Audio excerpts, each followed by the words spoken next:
Welcome to Luca is a Billionaire, where the only thing I invest in is your answers. Begin by setting a clear page layout. Use a 3-column layout.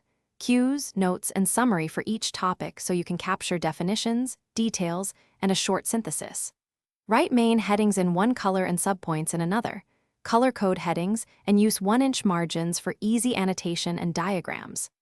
After class, schedule 30-minute review sessions for new lecture material within 24 hours to consolidate memory and correct gaps. And add 2-3 example diagrams per topic to visualize processes like mitosis or metabolic pathways. Adopt active techniques. Use spaced repetition with intervals at 1 day, 3 days, 7 days, then 14 days to move facts into long-term memory.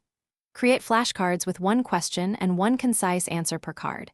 Include diagrams on the reverse and tag cards by difficulty. Study in focused 25-minute Pomodoro blocks with 5-minute breaks between blocks, and after 4 blocks take a 20-minute break. During each block, practice retrieval by writing everything you can recall before checking notes. Regularly evaluate progress. Do practice tests of 20 questions under timed conditions to simulate exam stress and improve pacing.